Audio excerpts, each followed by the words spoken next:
Think about this for a second. Was Jodie Ramsey's sudden disappearance a clever escape? Or was it the final, bloody curtain call for Weatherfield's most manipulative newcomer? When we first saw her tied up in the back of that van during the Corrydale crossover, we all thought she was just another victim. But was that whole thing just a masterful performance to get her inside the Platt family? We have to look at the dark, twisted web Jodie has been spinning, because that blood found at number 8 suggests the story is far from over. Since January 2026, Jodie Ramsey has basically been a human hand grenade tossed right onto the cobbles. She didn't just show up, she invaded. She moved into the Platt house pretending to be this supportive, long-lost aunt right when David and Shona were at their lowest. They were exhausted, caring for their premature baby, Harper, and Jodie saw her opening. Well, if you ask me, that timing wasn't an accident at all. Jodie is the kind of person who smells weakness from a mile away. She chose a moment when David and Shona were emotionally bankrupt, so they wouldn't have the energy to ask questions about her past. Why now?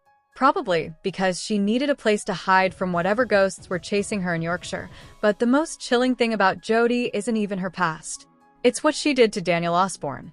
While Daniel was spiraling from a brutal online trolling campaign, Jodie was sitting right next to him. She was acting like a shoulder to cry on, while she was the one actually typing the insults. Jodie targeted Daniel because he's an easy mark for her. He's an intellectual who overthinks everything, and that makes him perfect for gaslighting. By creating that truth-teller account, she took total control of his life. She didn't just want to troll him. She wanted to be the only person he felt he could trust. That is textbook isolation, isn't it? Inside, I bet Jodie feels totally invisible. By destroying Daniel's reputation and then saving him, she finally feels powerful. It's a parasitic way to live, honestly. And Daniel? He's feeling this soul-crushing powerlessness, which is why he finally snapped and said he'd kill the troll. We need to look at this trolling storyline differently. It's not just about some mean comments online. It's a proxy war. Jodie was using Daniel as a test subject. She figured if she could break a smart man like Daniel, she could dominate anyone on the street. In my opinion, Daniel's reaction, vowing to kill the person doing this, was one of the most honest moments we've seen from him in a long time. Usually, he's too busy quoting books, but that outburst at the Eid meal showed a man who has finally been pushed off the edge. I'm not saying violence is the answer, but can you blame him for wanting to fight back against an invisible enemy? Jodie's behavior comes from a massive need to protect her own ego. She probably went through some real trauma caring for her estranged father, Doug, after their mother ran off. That kind of trauma can turn into a desperate need for control. If she controls the truth through her phone, she thinks she can't be abandoned or hurt again. But her mask didn't just slip. It shattered when she tried to seduce David Platt. When that failed, she didn't just leave quietly. She lashed out in the most violent way possible and knocked Sarah Platt unconscious. That attempt to seduce David was a huge mistake born out of desperation. She realized her good sister act was falling apart, so she tried to drive a wedge between David and Shona that they could never fix. When David rejected her, her survival instinct kicked in, and that's why she attacked Sarah. Think about how David reacted. He told Jodie that nobody cares if you live or die. That is a level of coldness only David Platt can deliver. But imagine the damage that does to someone like Jodie, who already feels like a ghost. That rejection wasn't just social, it felt like a death sentence to her. And then there's Sarah. Some people think Sarah is hiding something about Theo Silverton's murder. But what if Sarah's struggle isn't just about her head injury? What if she saw something Jodie did that night that was even worse than the attack on her? Sarah might not just be a victim. She could be a witness who is too scared to say a word. I honestly disagree with viewers who say the villains are taking over the show. A soap without a high-stakes villain like Jodie is just a documentary about a rainy street. We need this chaos because it forces characters like David and Shona to actually change.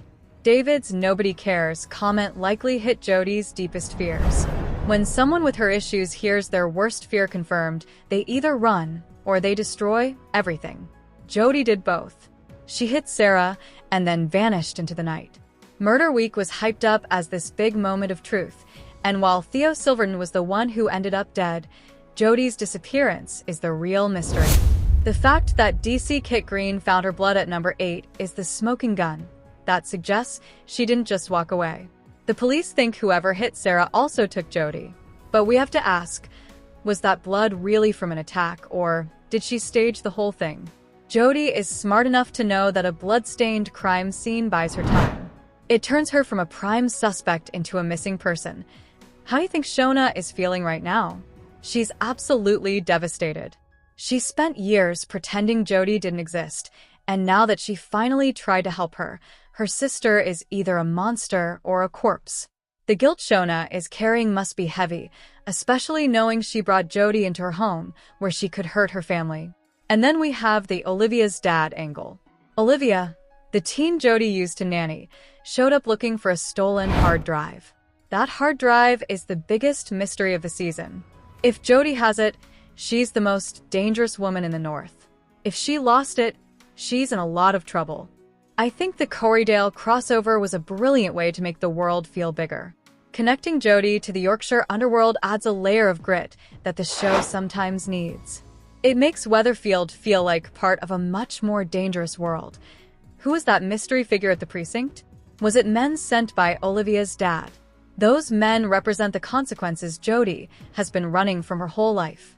Her entire identity is built on dodging people. When she was confronted at the precinct, her psychological house of cards finally fell down. Let's not forget the Daniel and Max factor. Jodie's trolling didn't just hit Daniel's ego, it targeted his job.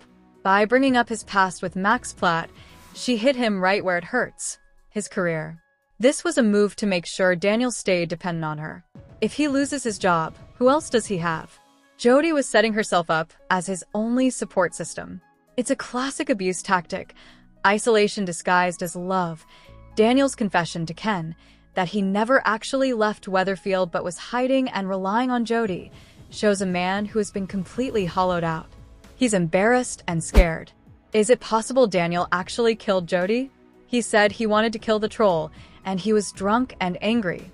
If he realized she was the one destroying his life while pretending to save it, that kind of rage is hard to control. I think it would be a massive twist if Daniel, the weak intellectual, was the one who actually took care of Jodie. The actress who plays her, Olivia Frances Brown, warned that fans would be shocked. So maybe we should expect the unexpected. Things are getting much worse now. Jodie is gone, but her influence is everywhere. Sarah is drinking too much at the Rovers, and the police are hanging around number 8. The mystery of who killed Theo Silverton is now tied directly to where Jodie is. The tension is rising even more with Idris Nasir arriving and charming Leanne. In a street full of villains, every new face feels like a threat. Jodie's dark side has set a new rule. Nobody is who they say they are. And what about Betsy Swain? She's the one who found the body. She went from her mother's wedding to a murder scene. That kind of trauma is going to change her, maybe even turning her into the next dark character on the cobbles. Have you noticed the matching tattoos between Shona and Jodie? They're more than just a plot device to prove they're sisters. They represent a shared history of trauma we haven't even seen yet. What happened to them when they were kids? What was Shona running from that Jodie decided to embrace? I think the show should lean even harder into that Emmerdale connection. It makes the stakes feel higher when a character's past can literally drive over the hills to haunt them. Right now, Sarah's anxiety is a classic sign of someone holding a massive secret. Whether she killed Theo or saw Jodie do it, the weight of that is clearly crushing her. She's snapping at people and getting drunk because she can't handle the trauma. So, here is my prediction. Jodie Ramsey isn't dead. That blood the police found? I bet it was planted. Jodie has probably gone back to Yorkshire to deal with Olivia's dad once and for all.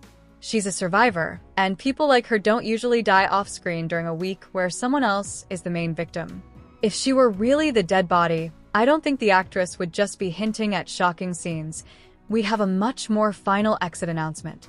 The fact that she just vanished suggests a long-term plan for her to return. I bet she shows up again during a major event, like David and Shona's anniversary, to finish what she started with that hard drive.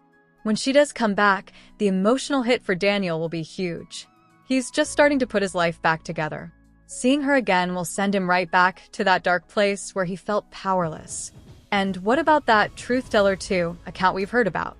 That's the real cliffhanger. Even if Jodie is gone, the trolling is still happening. Does she have an accomplice, or is she doing it from a distance? The digital haunting of Daniel Osbourne isn't over yet. I really think it would be a mistake to kill her off. Jodie is the most interesting thing to happen to the Platt family in years.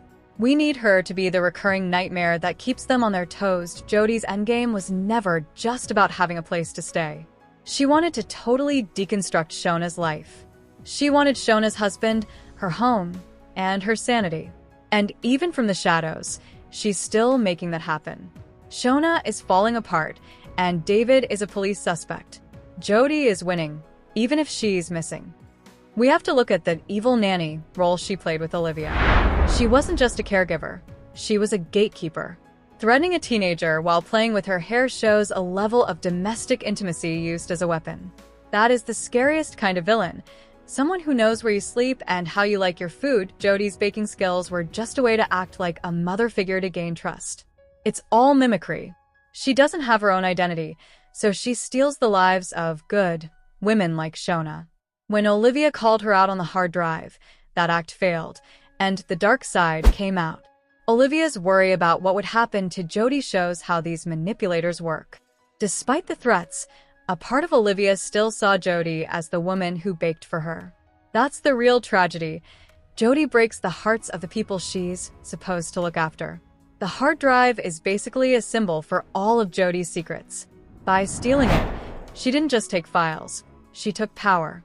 That's why those blokes were sent to get it back. She's playing a game with professionals, and she might have finally gone too far. I don't agree with the idea that Jodie is just another villain. She's a legacy villain now. Because she's Shona's sister, she can never really be gone. She's part of the Platt DNA.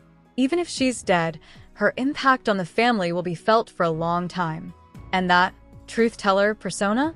That's the real Jodie. In the digital world, she can be as cruel as she wants. The Jodie we see on the street is just a mask. When Daniel confronted her, he was talking to the mask, and she almost convinced him he was the one going crazy. That is the ultimate gaslighting, making the victim apologize to their abuser. Think about the blood evidence again. The police said, "Whoever hit Sarah took Jodie." That phrase suggests a third person was there. Could it be Olivia's dad? If he found out she was with the Platts, he wouldn't just send a couple of guys to knock on the door. He'd send them to take her. The blood might not be from a murder at all, but from a struggle while she was being kidnapped. This could set up a huge rescue story. Imagine David Platt having to go to Yorkshire to save the woman he hates, just to keep his wife from losing her mind. That is peak soap drama. It forces David to be the hero for his own worst enemy. David's struggle with his own past, especially the trauma Jodie used against him, makes him her perfect opponent. He knows what it's like to be a victim and a villain. He sees right through her, which is exactly why she tried to seduce him to take him off the board. While Theo was the murder victim, Jodie was the big red herring. But in my view, the red herring is often more dangerous than the killer. Theo was a bully, but Jodie is a mastermind. If Sarah really did kill Theo to protect Todd, and Jodie saw it, then Jodie didn't just vanish. She's blackmailing Sarah from somewhere else.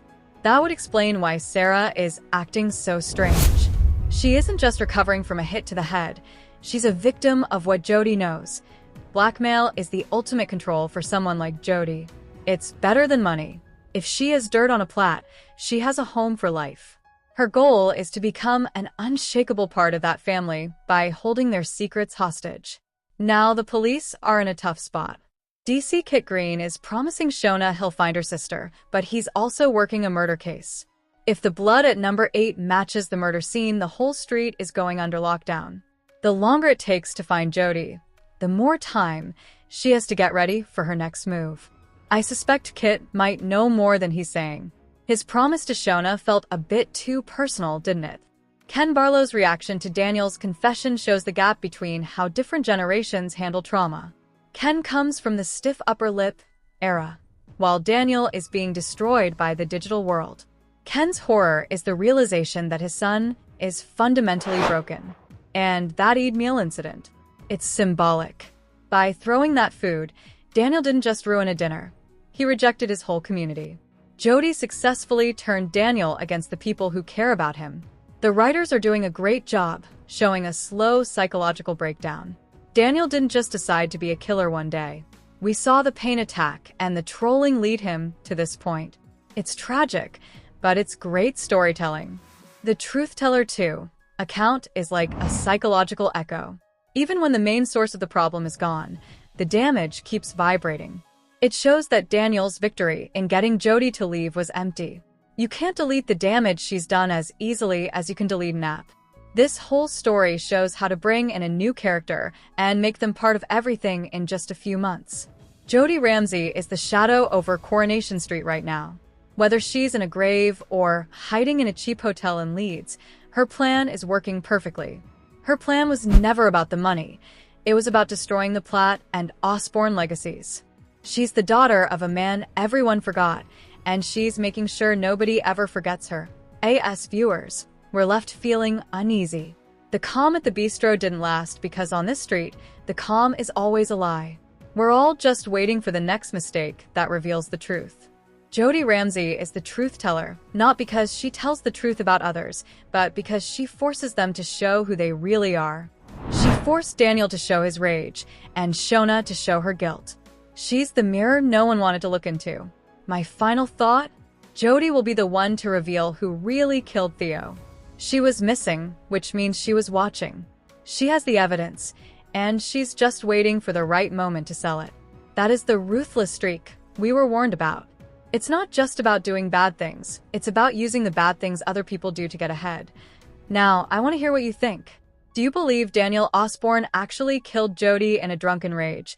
Or is he just another victim she's framing for a crime she committed herself? And more importantly, what is on that hard drive she stole from Olivia's dad? Is it a link to a major villain from another show, or something even more personal to the Platts? Tell me your theories in the comments. If you liked this deep dive into the Cobble's darkest secrets, make sure to subscribe and hit that like button.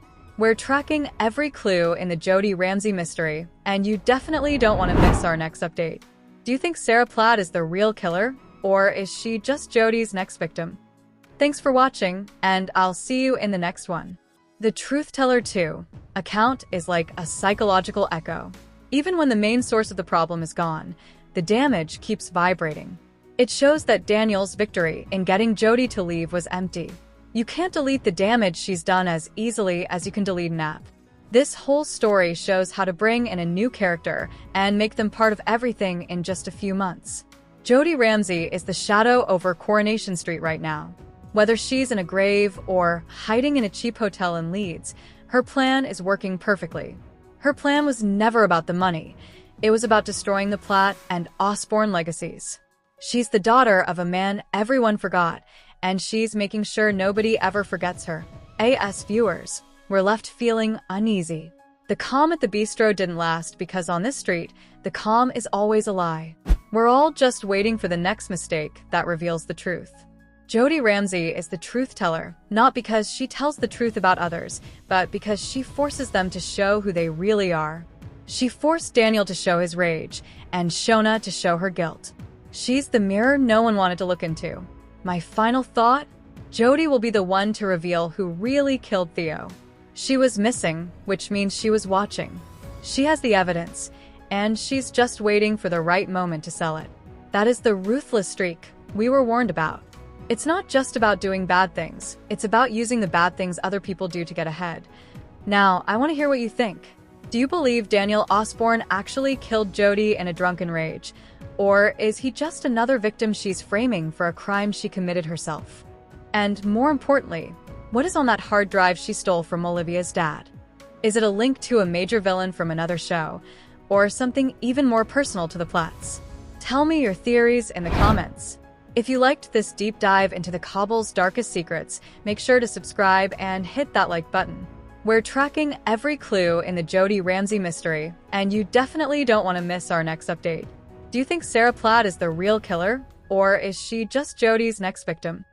Thanks for watching, and I'll see you in the next one.